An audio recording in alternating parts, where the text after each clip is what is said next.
अहमद भाई हमारा तो आज पहली बार है, आप तो छतों पे आपने टाइम गुजारा है। हाँ बिल्कुल, बसंत गुजारी है पहले आपने कभी? बिल्कुल। और जो अंदरून की बसंत है ताबिश भाई, I cannot tell you, आज बड़े अरसे बाद एक ऐसा समा है पाकिस्तान के अंदर, लाहौर के अंदर, जी जी, के मजा आ रहा है देख के, बहुत मजा आ रहा है, बहुत एंजॉय कर रहा हूँ। बिल्कुल ठीक बात। आमिर भाई आपने बसंतें तो मनाई होंगी टकाटक? ऑनेस्टली कभी नहीं, कभी भी नहीं मनाई? नहीं मुझे शौक नहीं है पतंगबाजी का। नहीं शुरू में?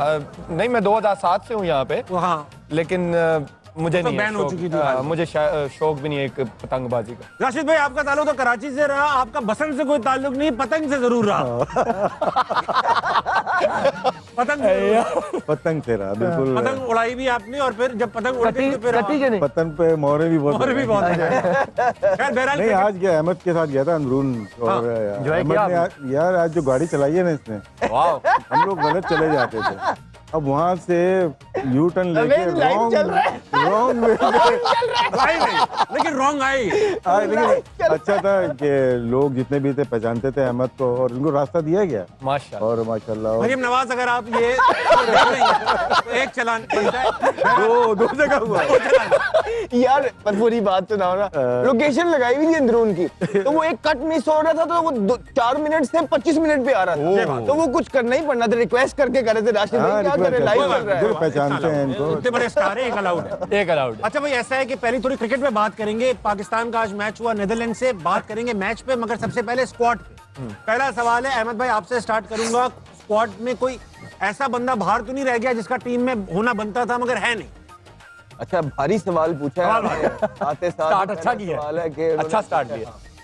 मुझे लगता है कि हसन नवाज को मिडिल के अंदर होना चाहिए था। राशिद भाई मिडिल ऑर्डर में समद था, उसको ट्राई किया आपने, नवाज को ड्रॉप कर दिया आपने, और विकेट कीपर बहुत सारे जमा किए हुए हैं। थोड़ा मिडिल ऑर्डर में वीकनेस है, जो बात कर रहे हैं ना, ये हसन नवाज को ट्राई किया, 2 मैच खराब हुए तो आपने उसको बाहर ही कर दिया, तो है इश्यूज हमारे। तो मुझे एक तो हसन नवाज का लगता है, दूसरा मुझे लगता है इवन दो परफॉर्मेंसेस पे बात हो सकती है, तो परफॉर्मेंसेस तो बहुत सारे प्लेयर्स की नहीं। अब हारिस रऊफ की आप बात कर रहे हैं, माना कि उनकी परफॉर्मेंस नहीं है, लेकिन आपकी टीम के अंदर एक एक्सप्रेस बॉलर तो बनना चाहिए ना, कि जो बीच के अंदर विकेटें ले ले, जो डेप्थ में, अब ये कहते स्पिन विकेटें होंगी, तो आज तो स्पिन नहीं मिली, नहीं मिली आज तो, जो है ना पेसर का बॉल निकल रहा था जो यॉर्कर मार सके, तो आई थिंक हारिस रऊफ का एक जो है ना, मुझे लगता है बीबीएल में अच्छा भी खेला, उनका कॉन्फिडेंस लेवल भी आया होगा। एक तरफ बाबर था, जिनकी ये नहीं क्रिटिसाइज नहीं कर रहा मैं, वैसे कह रहा हूँ कि बीबीएल में भी परफॉर्मेंस नहीं रही, राइट, और एक क्लब लेवल ही है ना, बीबीएल तो उनका क्लब है, और जिस तरह तो वहां पे उनकी परफॉर्मेंस नहीं थी, वो टीम में आ गए, लेकिन हारिस रऊफ जो कि वहां हाईएस्ट विकेट टेकर थे, उनको टीम में नहीं लेके आया गया, और बोला क्या गया कि 3 जगह पे बॉलिंग नहीं कर सकता, मतलब 3 चीजें नहीं कर सकता, 3 डायमेंशन नहीं है भाई। आपको दोस्तों मैचों में नजर नहीं आया कि 3 डायमेंशन नहीं है? दोस्तों मैचों के बाद नजर आया कि 3 डायमेंशन क्या मतलब कि हर फेज में बॉलिंग नहीं कर सकता, नए बॉल पे, मिडिल में, पावर प्ले में, डेथ में, तो ये 200 मैचों के बाद नजर आया, तो आई थिंक ये हसन नवाज शाहीन कर सकता है। ये बात भी इंपॉर्टेंट है, कौन है 3 डायमेंशनल बॉलर हमारे पास राशिद भाई? बिल्कुल सही बात। रमान जो भी आया था ना, रमान है उनके, वो आपको लगता है हमारे 3 डायमेंशनल बॉलर कौन है? नहीं, हारिस तो कर सकता है यार, वो उसने किया स्टार्टिंग में, नया बॉल भी किया, मिडिल ओवर्स में तो वो विकेट लेके देता है, चेंज भी किया। यस, मैं हमेशा बिलीव करता हूँ, अगर आपको लगता है कि उससे डेथ ओवर्स में नहीं हो रही, तो एज अ मैनेजमेंट या एज अ कप्तान आपका काम है कि आपने प्लेयर से काम कैसे लेना। वो आपका विकेट टेकर है, जैसे अहमद ने कहा कि 140 वो करता है, तो आप उसको मिडिल में यूज करें, 7 से 15 पे करें, वो आपको विकेट भी लेके देगा। आपका एक तो ऐसा एक्सप्रेस बॉलर होना चाहिए कि जो आपको ऐसी टीमें, नीदरलैंड जैसी आगे, नामीबिया आगे, आपको पेस से उनको डिसीव करना पड़ता है। आज जो इंडिया के बॉलर्स ने, फास्ट बॉलर्स ने क्या किया, ऊपर से फास्ट बॉलर्स ने उनको तेज पेस से आउट किया, तो ये डिफरेंस होता है। वर्ल्ड क्लास टीम में एक पेस बॉलर तो होना चाहिए। राशिद भाई आपने जिक्र किया मिडिल ऑर्डर वीक है, जबकि मिडिल ऑर्डर में हमारे पास सबसे एक्सपीरियंस प्लेयर्स हैं, बाबर हैं, फखर हैं, तो फिर वीक कैसे? ये कि वो कभी खेले ही नहीं इस नंबर पे। अभी जब ऑस्ट्रेलिया की टीम आई थी तो दूसरी दफा बाबर आजम ने नंबर 4 पे बैटिंग की है, और वर्ल्ड कप आप खेलने जा रहे हैं, और 130 या 110 मैचेस फखर जमान के हैं, वो 7वें दफा वो बैटिंग कर रहे थे नंबर 7 पे, तो उनका नंबर तो है नहीं है। इसी वजह से जब उनका बैटिंग आ रही है तो वो तो बॉल ढूंढ रहे हैं, इवन फखर जमान भी बॉल ढूंढ रहा है, क्योंकि उसका पावर प्ले में आइडिया है खेलने का, कोई डॉट बॉल भी खेल लेता है, लेकिन उसके बाद वो अपना गेम खेलता है। लाहौर कलंदर से आपने देखा होगा, जितनी भी जीत में उसका किरदार था, वो एज ए ओपनर था, मिडिल ऑर्डर तो कहीं पे भी नहीं था। तो यहाँ पे हम कह सकते हैं कि यार कि हमारी मिडिल ऑर्डर, फिर उस्मान, मैं तो बहुत बैक करता हूँ उसको, लेकिन वो मुझे बैक नहीं कर पा रहा। आज भी वो आउट हो गया, 5-6 मैचेज, अहमद ही बता रहा था 5-6 मैचेस हो गए उनके रन ही नहीं है वर्ल्ड कप में। वो वेस्ट इंडीज में यहाँ पे खेले थे, अमेरिका भी गए, अभी भी खेले। तो इस मैच में हमें इतनी मेहनत करनी पड़ गई जीतने के लिए। मुझे तो ऐसे ही लग रहा था कि वापस ना आ जाए। अभी वैसे इंडिया का मैच नहीं खेलेंगे, 2 पॉइंट यहाँ पे लूज करे तो खत्म हो गया था। और हमें मुश्किलात हो जाती है क्योंकि हमने जब पाकिस्तान ने बाइकआउट किया है तो हम फ्रंट पे हम ही लड़ रहे हैं ना। सही बात है। और उसके बाद जब हार जाते तो बैकफुट पे हम हो जाते हैं। Yeah. तो अभी क्या है कि पाकिस्तान ने जो भी स्टेप लिया हुआ है उस पर कायम रहे, बस हमारी दुआ ही अच्छा, है। इस पे आएंगे हम, पाकिस्तान वर्सेस इंडिया जो होने वाले हैं तो बात करेंगे। अहमद भाई, आपसे आगाज करूंगा दोबारा से आज के मैच के ऊपर। आज का मैच, अब पाकिस्तान की अच्छी बात यह है कि लास्ट 4 मैचेस जो T20 के खेले, हमारा पावर प्ले बहुत अच्छा जा रहा है, हमें रन बना रहे हैं। उसके बाद फिर एक डिप आ जाता है और फिर 200 तक मुश्किल से पहुंच पाते हैं। तो आज जो मैच आपने देखा वही फॉल ऑफ विकेट्स, शुरू का अच्छा स्टार्ट 60 पे 2 और फिर विकेट्स गिरती रही, हमने तब भी एक डिसेंट टोटल चेस कर लिया। कैसे देखते हैं आज? बॉलिंग बेहतर थी, जबकि नेदरलैंड्स को इससे कम में आउट किया जा सकता था।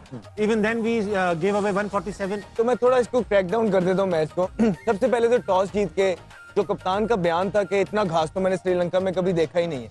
नहीं तो हो जाता है यार, कोई ऐसी बात नहीं है, घास निकल आते हैं। आपने टॉस जीत के उनको बारी करा दी। तो इट वाज रियली इंपॉर्टेंट कि अर्ली स्टार्ट हो, अच्छा स्टार्ट हो। एक टूर्नामेंट के अंदर आप एंटर हो रहे हैं, एक टोन सेट करनी होती है। और शाहीन का जो पहला ओवर था और शाहीन का जो दूसरा ओवर था, he was really expensive. And you know, mind you कि उनके ऊपर बहुत ज्यादा इन्वेस्टमेंट है। आखिरी 7-8 जो टूर्नामेंट्स हैं, वर्ल्ड कप है, वो शाहीन खेले हुए हैं और उन्होंने पास के अंदर करके दिखाया भी हुआ है। बहुत अरसे से उनकी परफॉर्मेंस या फॉर्म उस तरह की है नहीं। सारे उनको सपोर्ट कर रहे हैं बिकॉज उनको पता है सबको कि उनके अंदर पोटेंशियल मौजूद है। लेकिन now it's high time, almost 100 T20 उनके होने लगे हैं। अगर पाकिस्तान ने इस वर्ल्ड कप में कहीं स्टैंड करना है तो आपकी स्पिन के साथ आपकी फास्ट बॉलिंग को हाथ खड़ा करना पड़ेगा, जिसमें शाहीन बड़े इंपॉर्टेंट फैक्टर है। फिर दे वर क्रूजिंग, लेकिन उनका इनएक्सपीरियंस जो है नेदरलैंड का, एक टाइम पे 170-75 लग रहा था कि आराम से वो करेंगे। लेकिन वहां पे कुछ shot selection, back to back wicket गिरी, जिसके बाद वो यही होता है जब आप ज्यादा क्रिकेट ना। और पाकिस्तान की स्पिन जो अबरार है, उसने बहुत जबरदस्त बॉलिंग की, उनको रोक के रखा। शादाब ने भी डिसेंट और बेहतर बॉलिंग की साथ। लेकिन मेरा मसला ये है कि आपने फहीम अशरफ को भी रख लिया, आपने साइम को भी रख लिया, शाहीन को। शाहीन ने भी as a pure fast bowler सिर्फ 3 ओवर किए। फहीम अशरफ ने आपने 1 ओवर नहीं किया और साइम अयूब से आपने 1 ओवर करवाया। तो आप इतने बॉलर्स कहाँ लेके जा रहे हैं? आप एक बैट्समैन को एंटर क्यों नहीं करते बीच में कि आप जो है ना साइम से अपने 4 ओवर पूरे कराएं? शादाब की अभी बेशक उन्होंने ठीक बॉलिंग की है, लेकिन इस 11 में जगह नहीं बन रही है। आप जबरदस्ती उनको डाल रहे हैं। आपके पास इनफ बैटिंग है, आप एक प्रॉपर लेके आए, इनफ बॉलिंग है, एक प्रॉपर बैट्समैन डालें आप शादाब की जगह, आपका कॉम्बिनेशन सेट होता है। And at the same time देखिए बैटिंग के अंदर भी आपने स्टार्ट किया, अच्छा स्टार्ट हो गया। एक पुअर शॉट मारा साइम अयूब ने, हम बहुत दफा उनकी तारीफ कर चुके हैं, लेकिन वो आते साथ ही उन्होंने दोबारा से उनको चौके मिले हैं। ऐसा नहीं है कि उन्होंने कोई आउटस्टैंडिंग शॉट्स मारे हैं, उनको बाहर मिला, उन्होंने बल्ला लगाया, चौका, लात पे मिला, इधर चौका। 12 बॉलों पे 22 पे खेल रहे हो यार। नाउ इट्स टाइम कि आप उसको लंबा लेके जाओ। आप पे इन्वेस्टमेंट है, इतनी क्रिकेट खेल रहे हो, यू थ्रू इट अवे। आपने वही नो लुक मारा है, मारा भी कहा है अगेंस्ट द स्पिन। अगर आपने मारना है विद द स्पिन चले जाओ साथ। तो वहां से स्टार्ट हुआ, फिर आगा वो playing well, he through it away, फिर बाबर आया। अब देखिए मेरी बात सुने, बाबर को आपने टीम के अंदर इसलिए डाला है क्योंकि आप ये कहते हैं कि बाबर मैच फिनिश करेगा, आप ये कहते हैं कि वहां शायद स्पिन मिल जाएगी, आप ये कहते हैं कि बाबर का एक्सपीरियंस काम आएगा, और आप ये कहते हैं जो छोटे टोटल होंगे छोटे उसमें तो बाबर को फिनिश करना चाहिए था ना फिर आज। तो हर नंबर पे तो उनको खिला के देख लिए, हर चीज उनको करके देख लिए। कुछ लोग कह रहे हैं ये उनका नंबर नहीं है, ठीक कह रहे हैं, लेकिन माइंड यू उनको यहाँ जबरदस्ती फिट किया हुआ है कि यार चलो उनके एक्सपीरियंस की वजह से उसको कहीं टीम में कहीं तो कर जाए।